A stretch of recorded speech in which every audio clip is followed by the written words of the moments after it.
여러분 안녕하세요. 새해 계획하신 것들 잘 지키시면서 잘 보내고 계신가요? 마음에 새기는 성경 이번 주에도 같이 읽도록 하겠습니다. 이번 주에 읽을 말씀의 범위는 마태복음 18장에서부터 마가복음 8장까지입니다. 지난주에 우리는 예수님의 공생의 3년을 6월절을 기점으로 해서 이렇게 시간 순서대로 정리를 했고요. 그리고 공간적으로는 갈릴리 사역과 유대 예루살렘 사역으로 정리했습니다. 지난주에 읽었던 마태복음 17장까지는 예수님의 공생의 2년 반, 십자가 죽음을 6개월 앞둔 이때가 초막절이었는데요. 초막절에 예수님께서는 예루살렘으로 가시거든요. 그런데 예루살렘으로 가시기 전까지 예수님의 사역을 읽었습니다. 예수님께서는 십자가 죽음을 6개월 앞두시고 이제 예루살렘으로 이동을 하시게 되는데 이때 제자들의 분위기를 아는 것이 중요합니다. 예수님은 십자가 지시기 위해서 예루살렘으로 가시는데 제자들은 아싸 드디어 예루살렘으로 가는구나 이런 분위기인 거예요. 그럴 수밖에 없는 것이 예수님께서는 공생의 2년 반 동안 많은 이적들을 행하셨고 특별히 세 번째 유월절 때는 갈릴리 벳세다 지역에서 오병이어 사건으로 많은 사람들을 먹이셨잖아요. 그리고 그 이후에도 데가볼리 지역에서 칠병이어 사건으로 또 한 번 많은 사람들을 먹이십니다. 그래서 그 예수님을 따라다니는 무리들이 이 사람이야말로 우리를 로마로부터 해방시켜줄, 우리를 구원해줄 메시아다. 이렇게 생각하면서 예수님을 따라다니는 거죠. 예수님의 제자들도 마찬가지였습니다. 이 예수님께서 이제 예루살렘에 가면 로마로부터 우리나라를 해방해서 왕이 되실 건데 예수님이 왕이 되시면 나는 무슨 자리를 차지할까? 서로 누가 크냐 하면서 자리 다툼을 하는 이런 분위기였던 겁니다. 그래서 예수님께서는 이번 주에 우리가 읽을 마태복음 18장에 보면 천국에서 큰 자는 이런 자다 이런 설교를 하시고 공동체에 관한 이야기, 용서에 관한 이야기들을 말씀을 하시죠. 그리고 이제 예수님께서는 드디어 이제 제자들과 함께 예루살렘으로 가시게 되는데요. 이 예루살렘에서 예수님께서는 마지막 6개월 사역을 하시면서 이제 십자가에서 돌아가시게 되죠. 그런데 우리가 지난주에 읽었던 마태복음 17장까지 예수님의 공생의 2년 반까지의 이야기를 보면 예수님의 사역을 이 갈릴리 사역을 중심으로 마태가 기록했다는 걸 알 수가 있어요. 사실 예수님께서는 첫 번째 유월절에 예루살렘에 가셔서 성전을 뒤집어 엎으시면서 성전을 청결하게 하셨고 두 번째 유월절에도 예루살렘 가셔서 베데스다 연못가에 있는 38년 된 병자를 고쳐주시거든요. 그런데 이런 유대 예루살렘에서 일어난 이런 사건들이 마태복음에서는 기록이 되어 있지 않아요. 그 갈릴리 사역을 중심으로만 기록을 하고 유대 예루살렘에서의 사역들은 다 생략했다는 걸 알 수가 있는데요. 이건 마태복음뿐만이 아니라 마가복음, 누가복음에도 예수님의 유대 예루살렘 사역보다 갈릴리 사역을 중심으로 기록했다는 걸 알 수가 있습니다. 그리고 유대 예루살렘 사역은 요한복음에 가면 요한이 자세하게 또 기록을 하고 있습니다. 자, 이렇게 예수님께서는 2년 반 동안 갈릴리를 중심으로 많은 기적들을 행하시고 사역을 하시고 이제 유대 예루살렘으로 가시는데요. 이곳에서 예수님께서는 또 한 번 내가 고난을 받을 것이고 죽을 것이고 그런데 3일 만에 살아날 것이다. 다시 살아날 것을 다시 한번 말씀을 하십니다. 예수님께서는 초막절 이전에 가이사랴 빌립보에서 첫 번째 순환고지 하셨잖아요. 그리고 변화산 사건 이후에 또 한 번 순환고지를 하셨는데 예루살렘에 오셔서 이쪽에서 다시 한번 세 번째로 순환고지를 하십니다.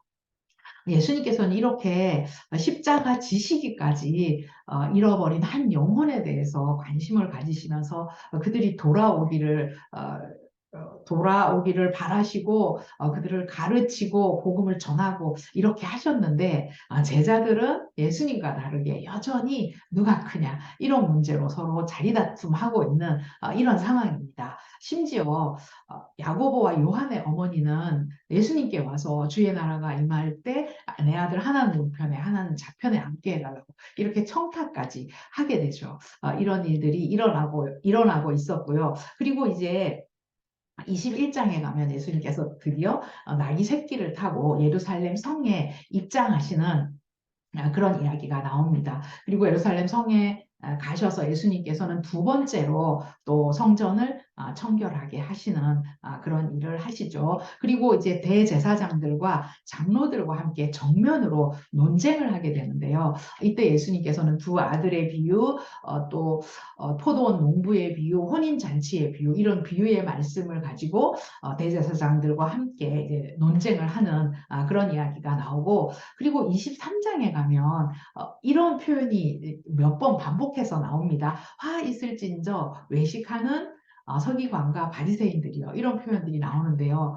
지금까지 우리가 앞에서 예수님께서 백성들을 긍휼하게 여기시고 그들을 사랑으로 대하셨던 이런 예수님의 모습과 조금 다른 생소한 저주하시는 듯한 이런 모습을 볼 수 있는데 24장, 25장 계속 이어서 예수님께서는 종말에 관한 이야기를 하시면서 종말에는 이런 징조들이 있을 것이다. 그러니까 이 종말, 말세를 준비해라. 이런 경고의 말씀을 하십니다. 그때는 내가 더 이상 구원주가 아닌 너희를 심판하러 오는 심판주로 올 것이다. 이런 말씀을 하시면서 이런 저주의 말씀들을 하셨던 겁니다. 그리고 이때 이제 예수님께서는 종말을 준비하라고 하시면서 열처녀의 비유, 그리고 또 달란트 비유, 이런 비유의 말씀을 하시죠. 그리고 이제 26장, 27장 계속 유다가 예수님을 배반하고 예수님이 체포가 되고 사내들인 공의회에서 신문을 받으시고 또 베드로가 부인을 하고 빌라도가 예수님이 십자가에 못 박히도록 메어주는 이야기, 그래서 예수님이 십자가에서 죽으시는 이야기, 예수님 죽으시고 난 다음 아리마대 요셉이 예수님을 장사하는 이야기, 우리가 잘 아는 예수님의 십자가 죽음과 이어지는 이런 이야기들이 나옵니다. 그리고 이제 28장에 가면 예수님이 살아계실 때 말씀하셨던 것처럼 부활을 하시죠. 마태복음 28장 11절에서 13절에 보면요. 대제사장들이 예수님의 시체가 무덤에서 없어진 걸 알고 군인들에게 돈을 주면서 제자들이 시체를 훔쳐갔다고 소문을 내도록 해라. 그래서 그 소문이 유대 지역에 두루 퍼졌다. 이런 말씀이 나옵니다. 그리고 마태복음 마지막 28장 18절에서 20절에 보면 그 모든 족속으로 제자를 삼아서 가르치고 전해라라고 하는 이런 예수님의 제자들을 향한 마지막 지상 명령의 말씀이 나오죠. 이렇게 마태는요, 믿지 않는 유대인을 대상으로 이 마태복음을 기록을 했지만, 그렇지만 예수는 유대인뿐만 아니라 온 세상 모든 만민의 메시아다라는 사실을 강조하고 있습니다. 이렇게 마태복음 읽고 나서 이제 우리는 그 다음에 마가복음을 읽을 건데요. 자, 이 마가복음도 예수님의 이야기입니다. 이 마가복음의 저자는 마가죠. 마가는 예수님의 12제자 중에 한 명이 아니었습니다. 그런데 예수님의 제자가 아니었던 마가가 어떻게 예수님의 가르침과 예수님의 생애를 기록을 했을까요? 그러니까 많은 사람들은 이 마가가 베드로에게서 예수님의 이야기를 전해 듣고 마가복음을 기록했을 것이다 라고 이야기합니다. 그래서 이 마가복음을 기록은 마가가 했지만 베드로의 영향을 받아서 베드로에게 전해 듣고 기록을 했기 때문에 베드로 복음서라고 부르는 사람들도 있습니다. 실제로 베드로전서 5장 13절에 보면요. 베드로는 마가를 내 아들 마가라 이렇게 부르는 걸 볼 수가 있는데요.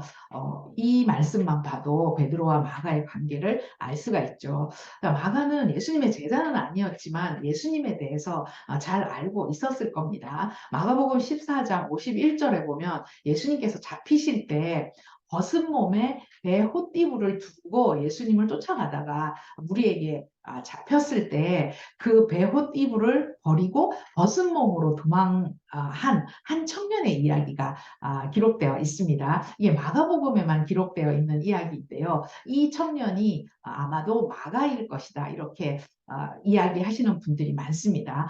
그러니까 마가는 예수님의 제자는 아니었지만 마가도 예수님에 대해서 잘 알고 있었을 거라는 걸 알 수가 있죠. 성경에 나오는 마가의 이야기를 정리를 한번 해보면요. 사도행전에 보면 바울이 바나바와 함께 1차 선교 여행을 떠날 때 이 마가를 데리고 가죠. 그런데 이 마가는 밤빌리아 버가에서 혼자 예루살렘으로 돌아오게 됩니다. 이 사건 때문에 2차 선교 여행을 떠나기 전에 바울과 바나바가 그러니까 심하게 싸우게 되죠. 그래서 둘은 헤어지게 됩니다. 바울과 바나바가 헤어지게 되는 그 원인이 장본인이 바로 마가였던 거예요. 그런데 바울 서신에 보면 바울은 이 마가에 대해서 어떻게 기록을 하냐면 빌레몬서에 보면 나의 동역자 마가다 이렇게 마가를 부르는 걸 알 수가 있고요. 그리고 골로새 교인들에게 보내는 편지 골로새서 4장 10절에 보면 골로새 교인들에게 마가가 이르거든 영접을 해라 이런 이야기를 또 합니다. 그리고 바울의 마지막 서신 디모데 후서를 보면 디모데에게 나에게로 올 때 마가를 데리고 와라. 그가 나의 일에 유익하다.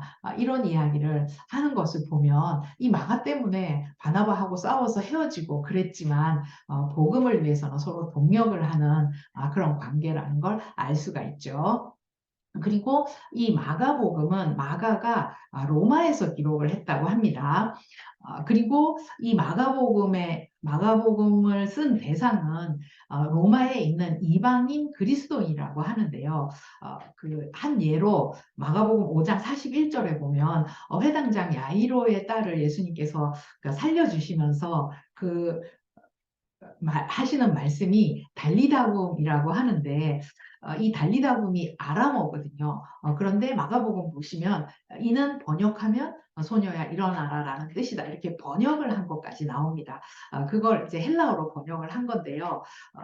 이 사실을 보면 이 마가복음을 읽는 사람이, 그러니까 마가복음을 쓰는 대상이 헬라어를 쓰는 사람들이라는 걸 알 수가 있죠. 로마에 있는 이방인 그리스도인들을 대상으로 마가복음을 썼다는 것 알 수가 있습니다. 그리고 이 마가복음은 사복음서 중에서 가장 먼저 쓰여진 복음서입니다. 그런데 왜 성경 목록은 마태복음이 먼저 나왔을까요?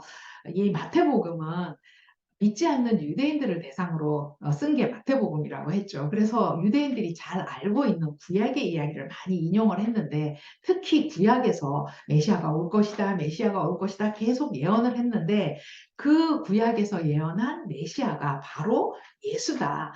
그 이야기를 그 마태복음을 통해서 강조하고 있잖아요. 그래서 그 내용적인 면에서 구약과 이어지기 때문에 마태복음이 마가복음보다 더 먼저 배치가 되었다.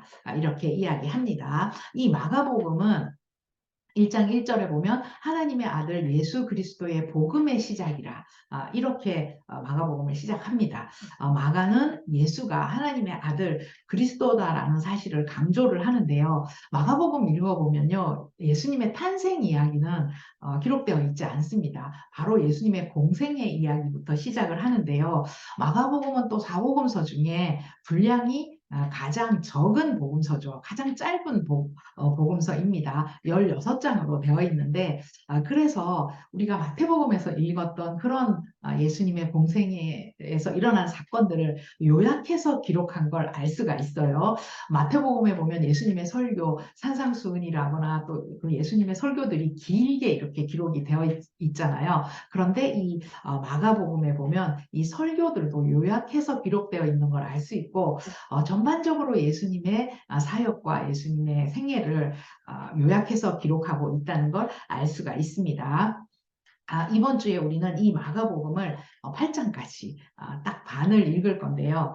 마태복음의 범위와 비슷합니다. 마태복음 우리가 그 초막절에 예수님께서 예루살렘을 가기 직전까지 마태복음 우리 17장까지 지난주에 읽었잖아요. 근데 마가복음도 초막절 전까지를 읽을 건데 그 마태복음 17장까지는 예수님이 변화산 사건 이후까지를 읽었는데 마태복음 8장에는 보면 예수님의 변화산 사건 이전까지예요. 예수님의 변화산 사건은 마가복음 9장에 나오거든요. 변화산 사건 이전까지 마가복음 8장까지를 이번 주에 읽도록 하겠습니다.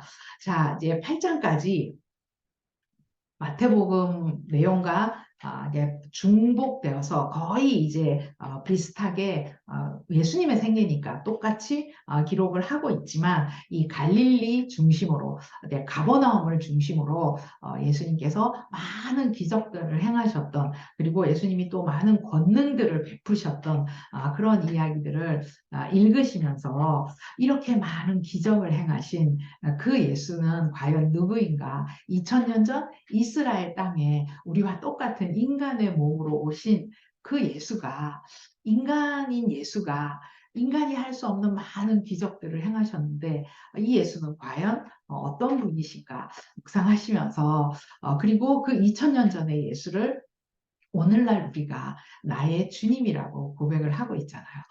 그 예수님이 과연 내 인생에서는 어떤 의미가 있는지, 어떤 존재인지 마가복음 한 장 한 장 읽으실 때마다 많이 묵상하시면서 그렇게 마가복음 읽으셨으면 좋겠습니다.